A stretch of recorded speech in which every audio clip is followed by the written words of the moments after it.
In this lecture, we are going to be looking at Chapter 8, Late Antiquity.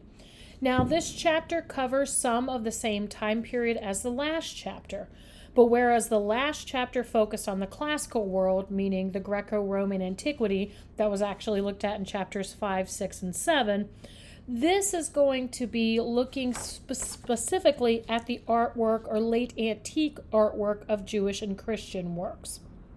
Again, some of the works in this chapter were created before and others were after Constantine ruled.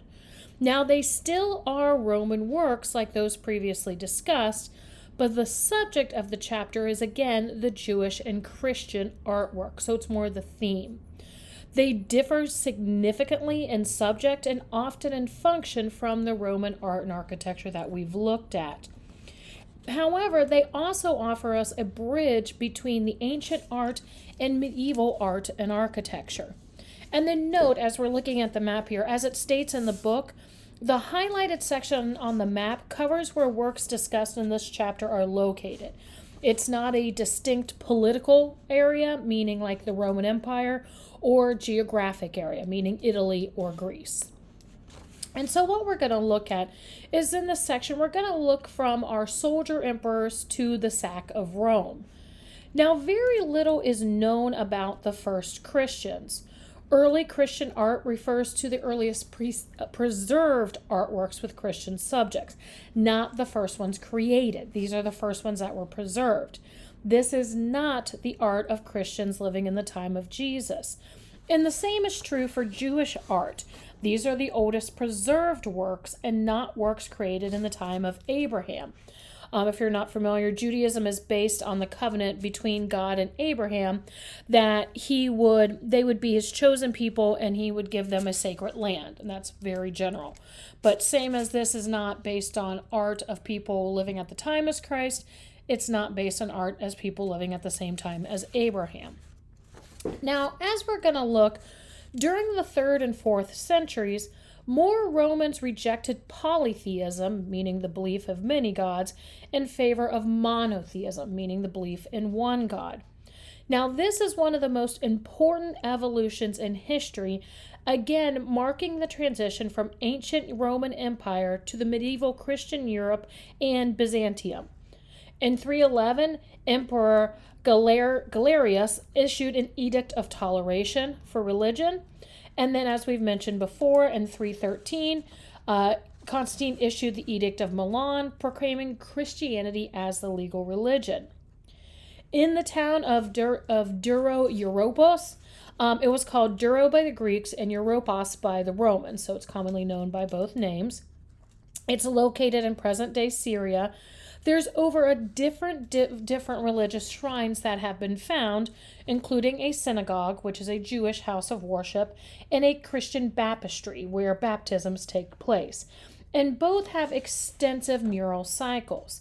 And so the first we're looking at here, this is from the synagogue painting, circa 245 to 256, and it's tempera on plaster, 4 feet 7 inches high. Now, this is in a remodeled home. And it's interesting that God or Yahweh is not shown in these reliefs except for only a hand. The works are mostly devoid of action.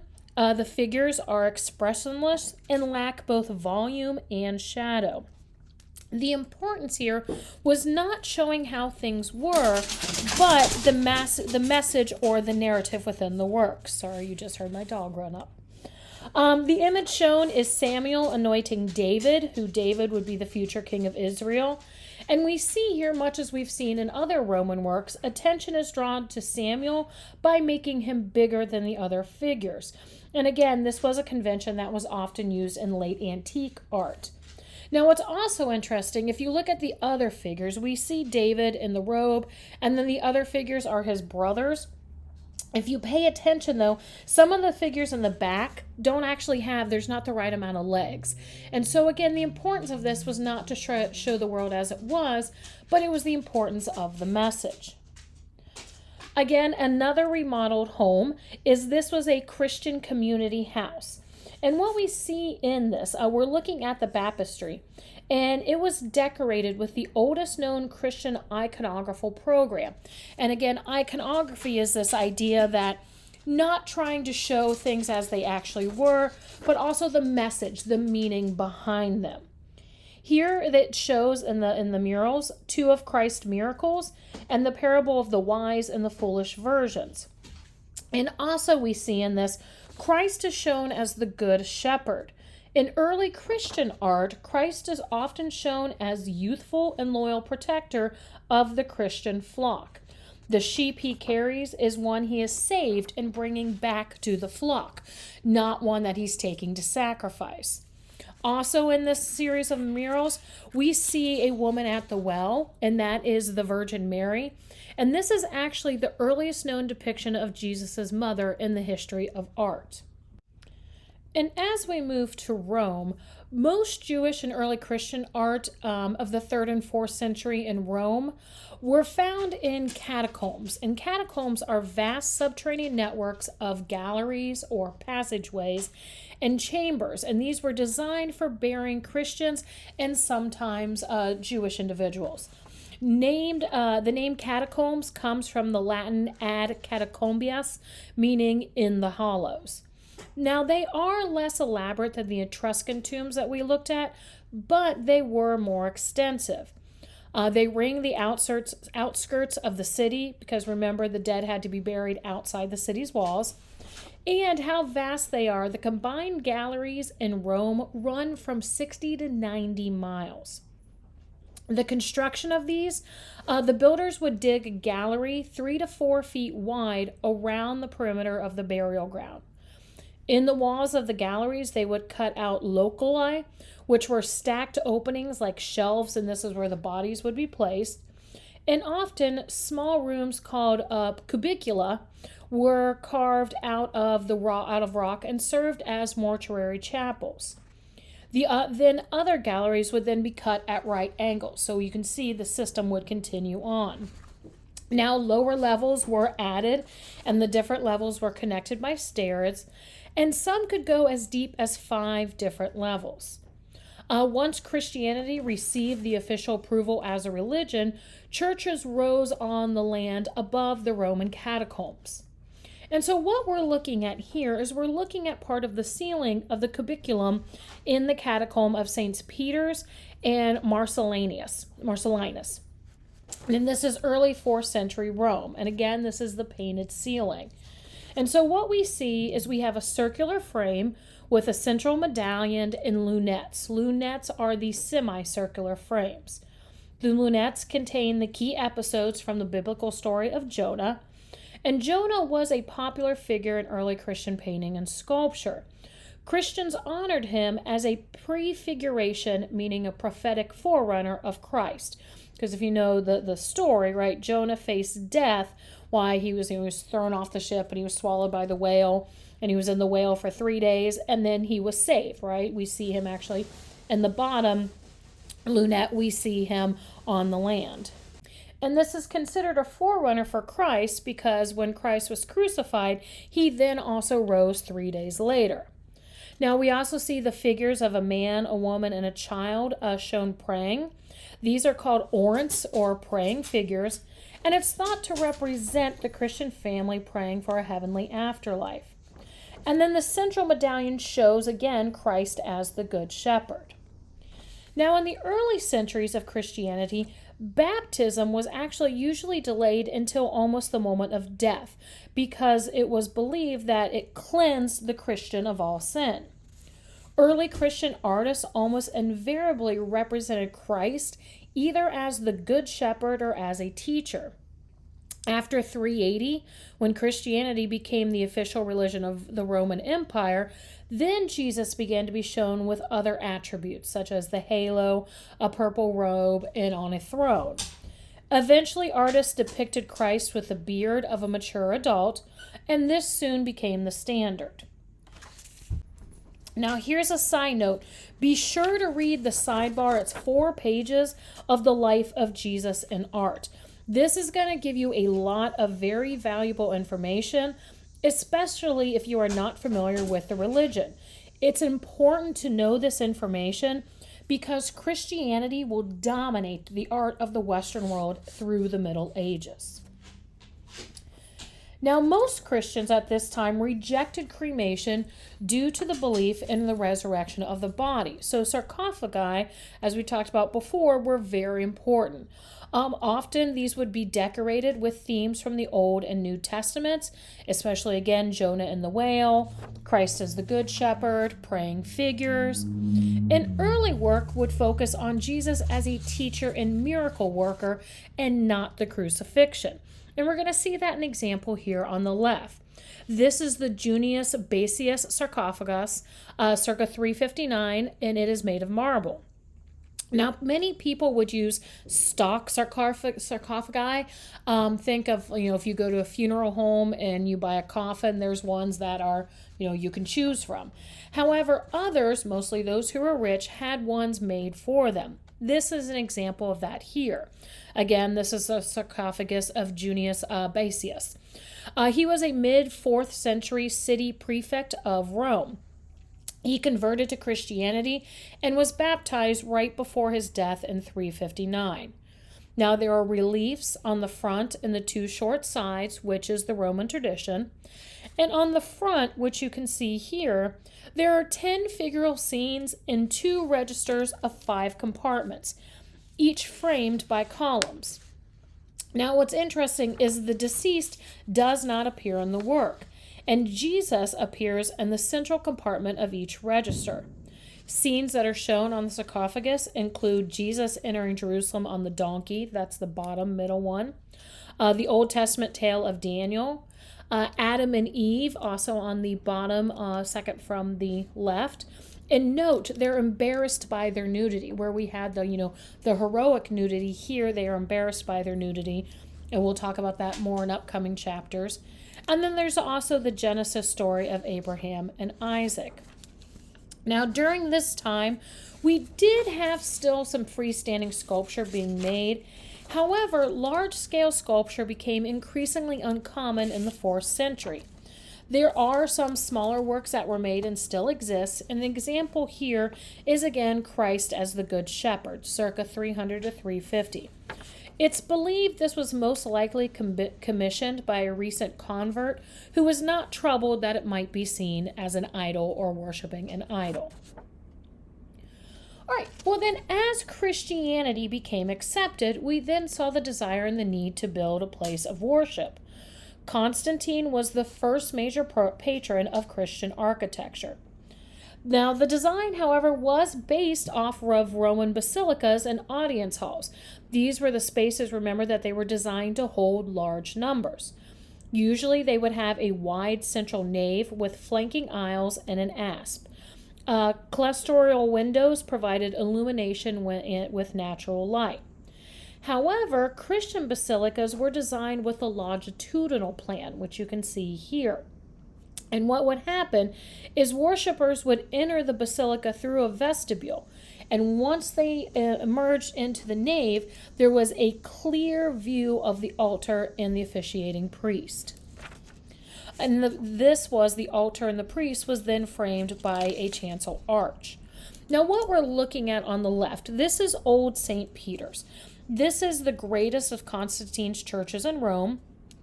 Construction began in 319, and it was capable of housing 3,000 to 4,000 people at one time. The St. Peter's that is there now was actually built on the site. Now, this is thought to be the tomb of St. Peter. St. Peter was Rome's first bishop and the first pope. And this comes from the biblical where Christ said, "Thou art Peter, and upon this rock I will build my church." And so it's believed St. Peter's is built there because that's where Peter's tomb is, and literally it's the building of the church. Now again, this pattern followed Roman basilicas in most respects, but it has a transept or a transverse hallway. That is an area perpendicular to the nave, between the nave and the apse. This is standard now, but it was actually pretty rare in early Christian designs.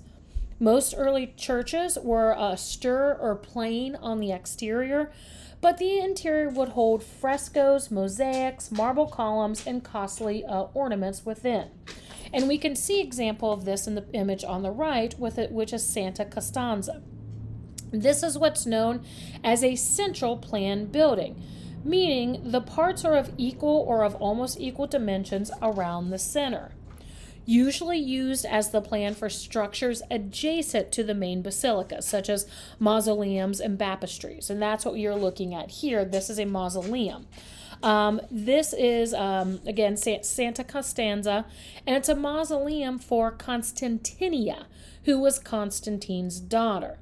You see it has a very severe brick exterior, but it's very richly decorated inside. And again, you can see that in the image on the right. Now, also popular during this time is what's called the minor arts or the luxury arts.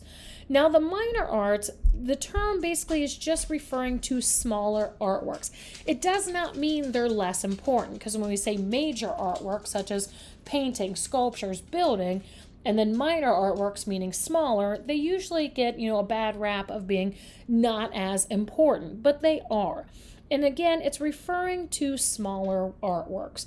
So another term, and probably a better term, is called the luxury arts.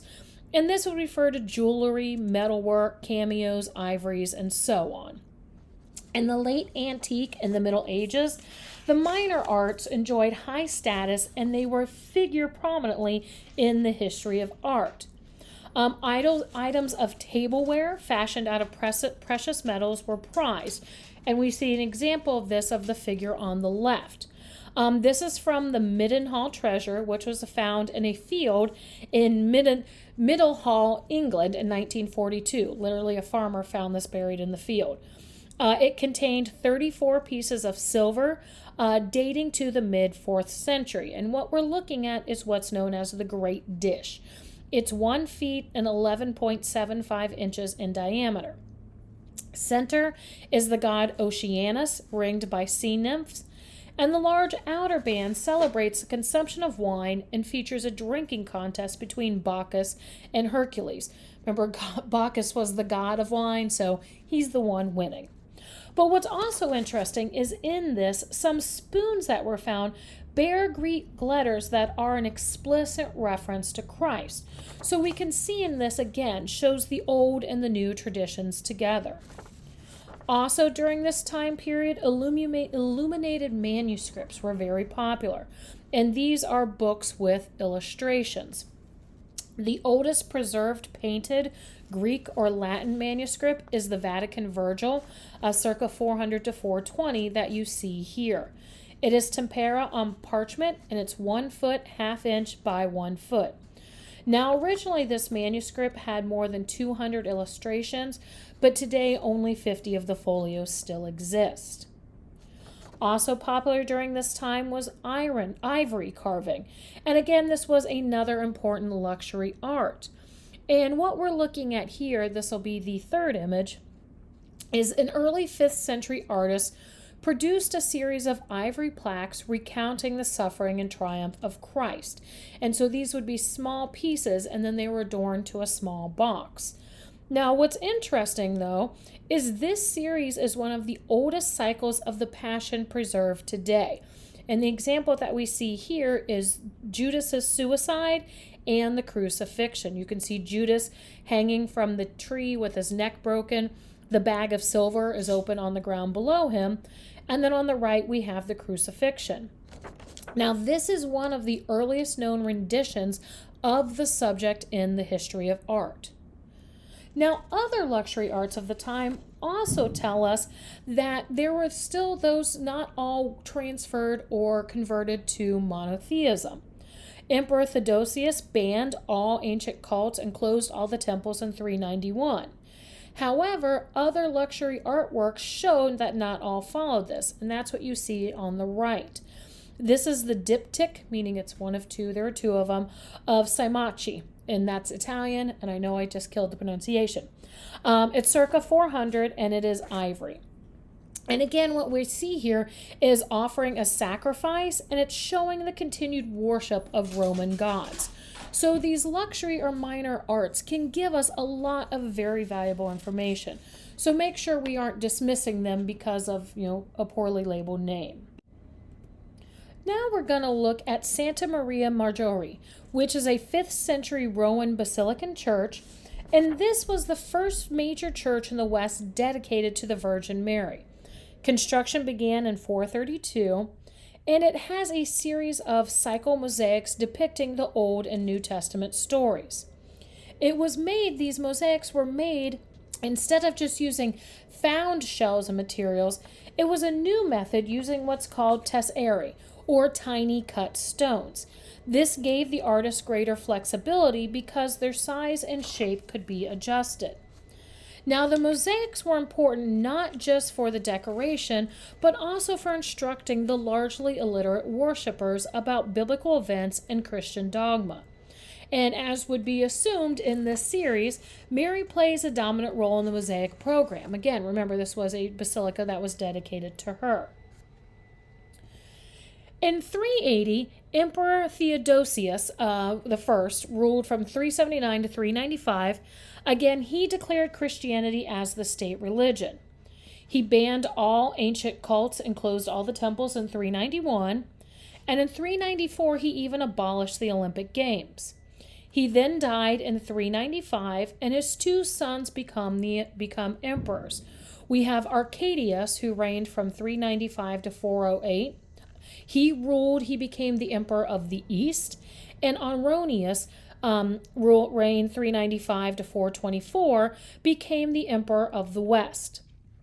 In 404, the Visigoths, who were ruled by King Alaric, his reign was 395 to 410, they threatened to overrun Italy. And when this happened, Arcadius, the emperor of the East, moved his capital from Milan to Ravenna, and this was 80 miles south of Venice. However, in 410, Alaric captures and sacks Rome. Now, Ravenna is famous for its treasure trove of early Christian and Byzantine mosaics. And what we're looking at here on the left is from the Mausoleum of Galla Placida. And what we see in this structure is actually what's called a cruciform or cross-shaped structure. Now, it was built in a design that actually combines the longitudinal and the central plans together. So it's a longitudinally planned building with a dome at the crossing. This is going to have a long history in church architecture. Inside, it has one of the richest mosaic ensembles in early Christian art. Glass mosaics cover every square inch of the interior surfaces. And the floors and walls are marbled face. And every square inch is covered with glass mosaics. And what we're looking at here is we are looking at, on the left, a lunette above the entrance, which shows again Christ as the Good Shepherd. And you can see, right, the mosaic there, but even the ceiling of the barrel vault, that is completely covered with the mosaic. Now we're also going to see a shift in art. And what happens is a shift of art we're going to see in the bottom right image here. And what happens, this is a scene in the mosaics at Santa Polinari Nuovo. And this is an early 6th century work, and it shows the miracle of the loaves and the fishes. However, it's very flat. It has frontal-facing figures on a gold background. You can compare it to the other mosaic here, and they're only 80 years apart, but you see this clear difference. The bottom right work is not, again, worried with being realistic at all. It's very flat, very frontal. And the gold background is going to become also very important. Now, this gold background was a shift, and it was to shift the mosaic out of time and space. And it emphasizes the spiritual world over the everyday physical world. So when we look at the Good Shepherd on the left, we can see, right, there's the sheep, and we can see the landscape. We can even tell probably what time of year it is. In the other work, that is removed. Why? Because again, the focus is on the religious message. This new approach would become the hallmark of Byzantium for a millennium, and we will see this in the next chapter.